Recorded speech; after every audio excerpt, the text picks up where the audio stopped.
अस्सलाम वालेकुम दोस्तों, welcome to mister technical Shiraz. तो दोस्तों आज हम एडोब इलस्ट्रेटर की क्लास नंबर 5 का आगाज करने जा रहे हैं और जिसमें आज हमने बहुत ही इम्पोर्टेंट हमारे पास एक टूल है पेन टूल जिसको हम बोलते हैं। आज हमने उसको स्टडी करना है और प्रॉपरली मैं उसकी डिटेल, उसकी प्रॉपर्टी, उसको वर्क जैसे हम उसको इस्तेमाल करते हैं मैं आपको प्रॉपरली बताऊंगा। तो और ये क्लास आपके लिए बहुत ही इंटरेस्टिंग रहने वाली है और इसी तरह की मजीद वीडियोस देखने के लिए मेरे साथ जुड़े रहें और चैनल को सब्सक्राइब कर दें एंड वीडियो को लाइक कर दें। तो बिना टाइम वेस्ट किए बगैर आइए स्टार्ट करते हैं।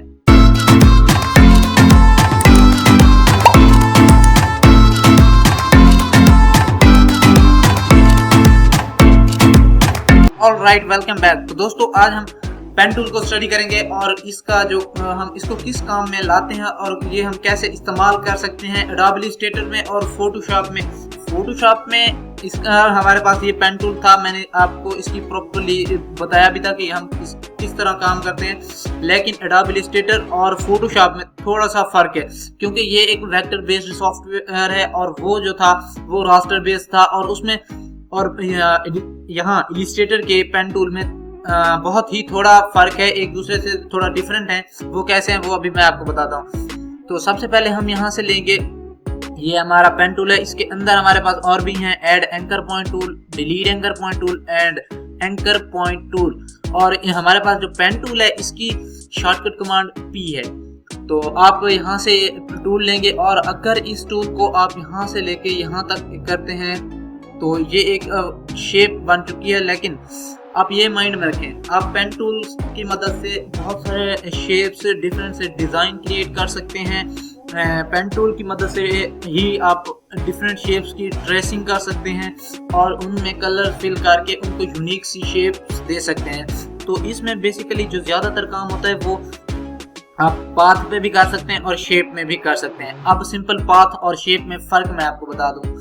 हमारे पास जो पाथ होता है सिंपल, जो मैंने ये देखे हमारे पास जो पॉइंट्स हैं, बेसिकली ये एक लाइन की तरह आपको लग रहा है, ये सिंपल एक पाथ है। अगर आपको इस तरह भी समझ नहीं आ रही तो आपको एक और एग्जांपल देता हूँ। यहाँ से मैं एक पॉइंट लेता हूँ और यहाँ से मैं एक पॉइंट लेता हूँ, इसकी शेप मैं बना लूँगा। और आप याद रखें कि हमारे पास जो फोटोशॉप में पेन टूल था, हम उसको शेप बनाने के लिए सिंपल अगर हम शेप बना रहे हैं तो फॉर एग्जांपल ये देखें, मैं इसको कंट्रोल जी करता हूँ और अब मैंने पॉइंट 1 लगाना है, ये मैंने पॉइंट लगाया। अब हम लेफ्ट की को प्रेस करके रखेंगे और इसको मूव करवाएंगे तो ये हमारी जो लाइन है ये शेप में कन्वर्ट होगी। इस तरह आप इसको कोई भी शेप दे सकते हैं।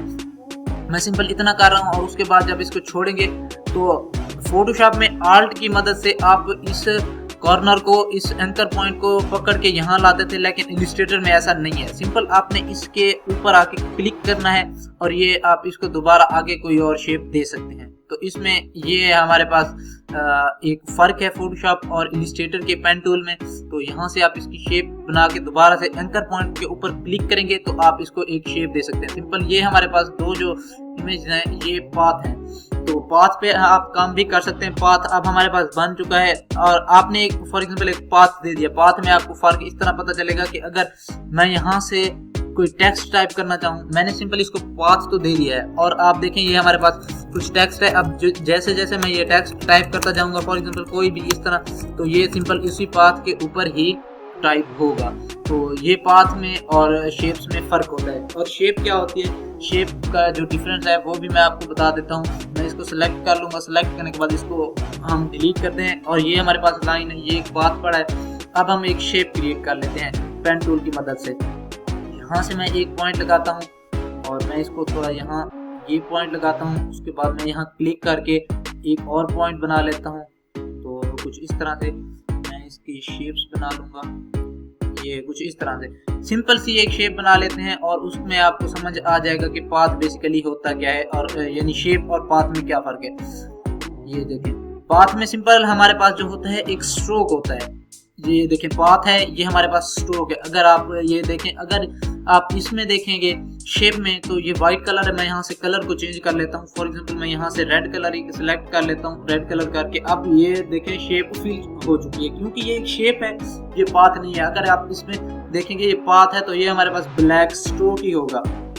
अगर मैं इसको यहाँ से हटा दूँ तो आपको जूम थोड़ा करके दिखाता हूँ। ये मेरे पास जो स्ट्रोक है वो ब्लैक ही है, ये देखिए आपको नजर आ रहा होगा ब्लैक स्ट्रोक है और इसी वजह से आपको जो लाइन है ये ब्लैक दिख रही है। तो सिंपल पेन टूल की मदद से आप डिफरेंट तरह की शेप्स भी क्रिएट कर सकते हैं, जो भी आप क्रिएट करना चाहें।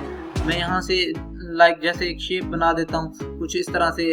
ये मेरे पास एक कुछ अमेजिंग सी मैं शेप आपको क्रिएट करके दिखा देता हूँ कि हम पेन टूल से क्या क्या काम कर सकते हैं। सिंपल ये मेरे पास एक पेन टूल की मदद से शेप बनाता हूँ। तो एक मेरे पास ये है, अगर आप यहाँ से इसके ऊपर क्लिक करेंगे तो ये आप दोबारा जो पॉइंट लगाएंगे तो वो आप जिस तरह का लगाना चाहें उस तरह का आप लगा सकते हैं। तो ये देखें मेरे पास एक शेप आ चुकी है।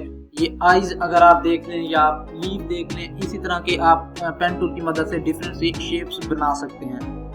तो ये आप इसकी मदद से अमेजिंग से डिज़ाइन भी क्रिएट कर सकते हैं, जो भी आप क्रिएट करना चाहें। तो ये देखिए हमारे पास इस तरह से ये अगर लीव की हम लीव जैसे होता है उसकी शेप क्रिएट करना चाहें तो आप यहाँ से वो भी कर सकते हैं। इजीली आप काम कर सकते हैं जो भी आप काम करना चाहें। ये हमारे पास इस तरह की शेप्स हैं। शेप्स और पाथ, इन दोनों में फ़र्क आपको पता होना चाहिए। पाथ सिंपल होता है एक लाइन की तरह जिसको हम टेक्स्ट में या कोई चीज़ शेप क्रिएट करने में इस्तेमाल करते हैं, और शेप एक मुकम्मल फिल होता है। पाथ में सिर्फ स्ट्रोक होगा, फिल में पिक्चर फिल होगी, स्ट्रोक भी होगा और उसमें कलर भी फिल होगा।